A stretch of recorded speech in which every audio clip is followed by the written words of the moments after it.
¿Qué tal? Muy buenas tardes, ¿cómo le va a usted?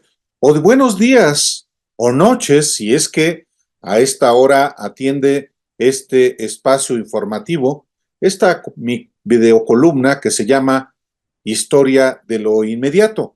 Hoy con un tema que tiene que ver con Latinus, esta página, esta plataforma que ha generado, pues sí, mucha deliberación pública. Se llama Latinus, política y negocio, no periodismo. Latinus nació como un proyecto político y de negocios con el camuflaje de un medio periodístico que, como tal, murió en los hechos el día que revelé que sus verdaderos dueños son miembros del clan de Roberto Madrazo, el exgobernador, expresidente nacional y ex candidato presidencial del PRI, que personifica, junto con Carlos Salinas de Gortari, su mentor y jefe, la alta corrupción política del viejo régimen. Publicado sin embargo, el 29 de marzo de 2021, cuando ingresé a este medio, mi reportaje acreditó con información documental y testimonial que Latinus no es una iniciativa ajena a grupos políticos, como falsamente proclamaba desde que nació en 2020, y revelé la identidad de los propietarios formales y reales de Latinus, entre ellos Federico Madrazo Rojas y Alex Nikin Gagiola, hijo y yerno de Roberto Madrazo Pintado, como este mismo lo reconoció, tratando de deslindarse de ser parte intrínseca de este proyecto político y empresarial que está bajo investigación de la Fiscalía General de la República por corrupción y lavado de dinero. La entrada de mi reportaje decía así: detrás de Latinus, la plataforma que tiene como estrellas al periodista Carlos Loret de Mola y al actor Víctor Trujillo, hay un amasijo de políticos y empresarios que incluye a la ex subsecretaria Patricia Olamendi, a su hijo Miguel Alonso y al secretario privado del gobernador Silvano Aureoles, Marco Antonio Estrada Castilleja. Pero el poder lo tienen Federico Madrazo Rojas y Alexis Nikin Gagiola, hijo y yerno de Roberto Madrazo Pintado, el rival político del presidente Andrés Manuel López Obrador desde Tabasco. Cierro la cita. Así, nacido de la entraña del clan político y empresarial de Madrazo Pintado, Latinus solo podía ofrecer mentiras, montajes y fraudes, exactamente lo opuesto al periodismo: la búsqueda de la verdad con independencia de todo poder, sobre todo poder político y poder económico. Hasta ahora, el presidente Andrés Manuel López Obrador y su gobierno han exhibido a Latinus mediante sus figuras públicas, específicamente Loret de Mola, por ser quien le ha imputado corrupción a él y a sus hijos, pero han omitido la identidad de los verdaderos propietarios que, según la denuncia que la Unidad de Inteligencia Financiera presentó ante la Fiscalía General de la República, están, ellos sí, acusados de conductas criminales. Al día siguiente de que, sin embargo, publicó mi investigación, le pregunté al presidente López Obrador si sabía que detrás de Latinus está el clan de Madrazo, y respondió que sí, y que también, como informaba mi trabajo, había personas vinculadas al gobernador de Michoacán y a quien fue subsecretaria de Relaciones en el gobierno de Vicente Fox. Aseguró en aquel entonces que no habría una investigación contra los propietarios y sus colaboradores informativos, salvo por temas fiscales, porque tampoco, dijo, pueden tener privilegios.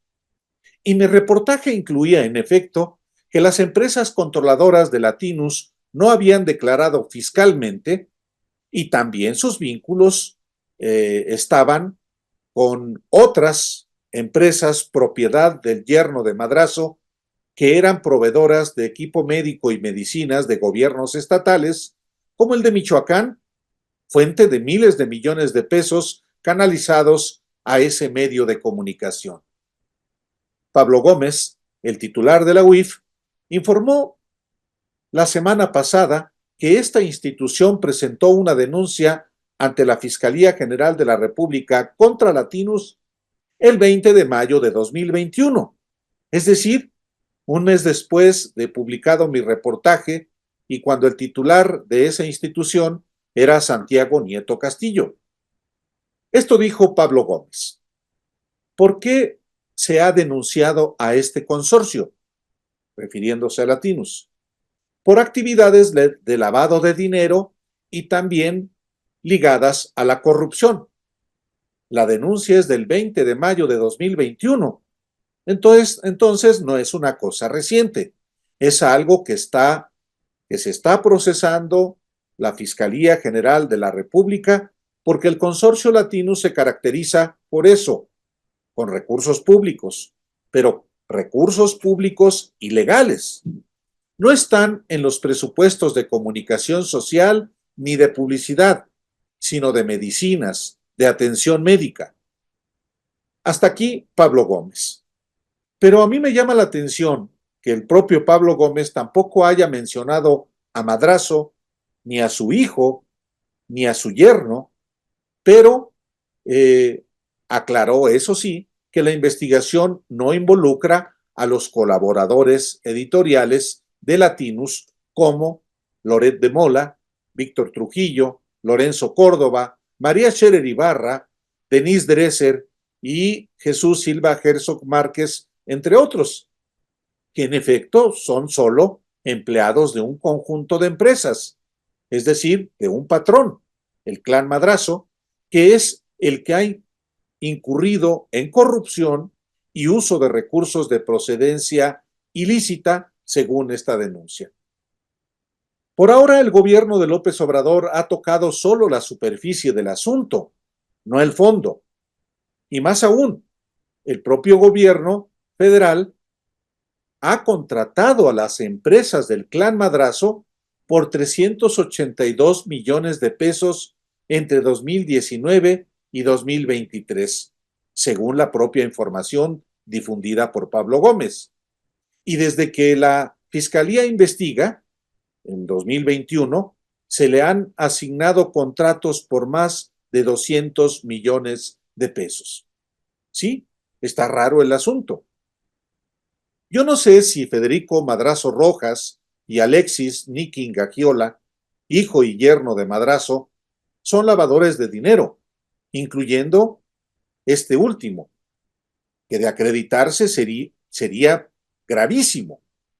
Pero es de inobjetable interés público conocer que ellos son los propietarios reales de un medio de comunicación que somete al escrutinio y a la crítica a un proyecto político, de entrada mintiéndole y ocultándole a las audiencias que es también un proyecto político. Y está bien que Latinus sea crítico de ese proyecto, implacablemente crítico, pero las audiencias tienen derecho a saber que el objetivo no es informar, sino, además de lucrar, combatir a un proyecto político para imponer uno propio. Eso es política, no es periodismo. Y sí, a tono con lo que está pasando políticamente en el país, Latinus es parte de la decadencia del PRI, de ese PRI de Salinas de Gortari, el constructor del modelo neoliberal que gobernó México desde 1982 y que quedó hecho pedazos en 2018 y luego este 2 de junio. La captura de ese partido por Alejandro Moreno Cárdenas, que podría presidirlo pues hasta el 2032, es el fin de una era en la que Madrazo, el verdadero patrón de Latinos, fue una figura de la alta corrupción y un conspicuo mapache electoral. Por último, el caso también ha hecho quedar en ridículo a personajes como Enrique Krause, autor de la insolente afirmación de que Latinus es ahora lo que Proceso fue en los 70. Es un escupitajo al periodista Julio Scherer García y al periodismo verdaderamente independiente. Muchísimas gracias por atender Historia de lo Inmediato el día de hoy.